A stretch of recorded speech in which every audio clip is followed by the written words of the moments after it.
இந்த வீடியோ பாருங்க. அப்பா அம்மா குழந்தை எல்லாருமே சேர்ந்து குழந்தைக்கு பிடிச்ச மூவியை பார்த்து டைம் ஸ்பெண்ட் பண்றாங்க.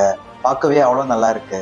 உங்க வீட்லயும் 5 வயசுக்கு மேல குழந்தைங்க இருந்தாங்கன்னா அவங்க கூட சேர்ந்து பார்க்குற மாதிரி 5 மூவிஸ் சொல்றேன். இந்த வீடியோ ஃபுல்லா பார்த்துட்டு என்ன ஃபாலோ பண்ணி வச்சுக்கோங்க. கண்டிப்பா இந்த வீடியோ உங்களுக்கு யூஸ்ஃபுல்லா இருக்கும். ஃபர்ஸ்ட் ஒன், டாய் ஸ்டோரி. இந்த மூவி ஃப்ரெண்ட்ஷிப்போட முக்கியத்துவம், ஷேரிங், இமேஜினேஷன் எல்லாமே குழந்தைக்கு கற்றுக் கொடுக்கும். ரெண்டாவது, இன்சைட் அவுட். இந்த மூவி அடுத்தவங்களோட எமோஷன்ஸை எப்படி நம்ம அண்டர்ஸ்டாண்ட் பண்றதுன்றத அழகா காமிச்சிருப்பாங்க.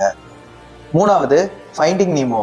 இந்த மூவி ஃபேமிலியோட இம்பார்ட்டன்ஸ், இண்டிபெண்டன்ஸ் அண்ட் எமோஷன்ஸை ரொம்ப அழகாவே காமிச்சிருப்பாங்க. ஸோ இந்த மூவியை உங்க குழந்தைங்க கூட சேர்ந்து பாருங்க. நாலாவது, லயன் கிங். இந்த மூவிலையும் ஃபேமிலியோட இம்பார்ட்டன்ஸ், ரெஸ்பான்சிபிலிட்டிஸை ரொம்ப அழகா காமிச்சிருப்பாங்க. அஞ்சாவது, பேடிங்டன். இந்த மூவில கைண்ட்னஸ், ஃபேமிலியோட பாசம் இது எல்லாமே அழகா காமிச்சிருப்பாங்க. நான் சொன்ன இந்த 5 மூவிஸை உங்க வீட்டில் 5 வயசுக்கு மேல குழந்தைங்க இருந்தாங்கன்னா உங்க கூட சேர்ந்து பாருங்க. அவங்களுக்கும் இந்த மூவி ரொம்ப யூஸ்ஃபுல்லா இருக்கும். இந்த வீடியோவை மேக்ஸிமம் சேவ் அண்ட் ஷேர் பண்ணுங்க. பீடியாட்ரிக் அவேர்னஸ் அண்ட் ஹெல்த் டிப்ஸ்க்கு என்ன ஃபாலோ பண்ணி வச்சுக்கோங்க. தேங்க்யூ.